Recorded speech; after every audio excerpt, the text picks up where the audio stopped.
ರಾಮಾಯಣ ಕಾಲದಲ್ಲಿ ಶ್ರೀರಾಮನ ಪತ್ನಿ ಸೀತೆ ಸ್ನಾನ ಮಾಡಿದ ಸ್ಥಳ ಎಂದು ಪ್ರತೀತಿ ಇರುವ ಪ್ರಕೃತಿ ರಮಣೀಯವಾದ ಸೀತಾವನ ಎಂದು ಕರೆಯಲ್ಪಡುವ ನಯನ ಮನೋಹರ ಸ್ಥಳವಿದು.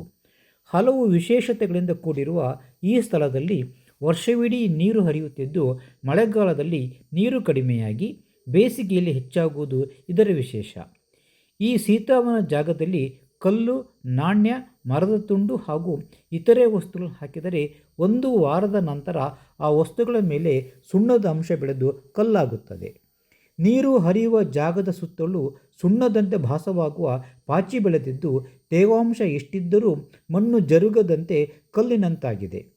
ಸೀತೆ ವನವಾಸದಲ್ಲಿ ಇಲ್ಲಿ ಸ್ನಾನ ಮಾಡಿದಳೆಂದು, ಸ್ನಾನದ ನಂತರ ತಾಂಬೂಲಕ್ಕೆ ಸುಣ್ಣವನ್ನು ಇಲ್ಲಿಯೇ ಹಾಕಿದಳೆಂದು, ಆನಂತರದಿಂದ ಇಲ್ಲಿ ಯಾವುದೇ ವಸ್ತು ಹಾಕಿದರೂ ಅದರ ಮೇಲೆ ಸುಣ್ಣದ ಅಂಶ ಬೆಳೆಯುತ್ತೆ ಮತ್ತು ಬೆಳೆಯುತ್ತಿದೆ ಎಂಬುದು ಜನರ ನಂಬಿಕೆ. ಸೀತೆ ಇಲ್ಲಿ ಸ್ನಾನ ಮಾಡಿದಲೋ ಇಲ್ಲವೋ ಗೊತ್ತಿಲ್ಲ, ತಾಂಬೂಲಕ್ಕೆ ಸುಣ್ಣ ಹಾಕಿದಲೋ ಇಲ್ಲವೋ ಅದೂ ಗೊತ್ತಿಲ್ಲ. ಆದರೆ ಶತಶತಮಾನಗಳಿಂದ ನಿರಂತರವಾಗಿ ನೀರು ಹರಿಯುತ್ತಿರುವುದಂತೂ ಸತ್ಯ. ಸೀತೆಯ ಹೆಸರಿನ ಈ ಸ್ಥಳ ಪವಿತ್ರ ಪಾವನತಾಣವಾಗಿ ಇನ್ನೂ ಉಳಿದಿರುವುದಂತೂ ಸತ್ಯಸ್ಯ ಸತ್ಯ.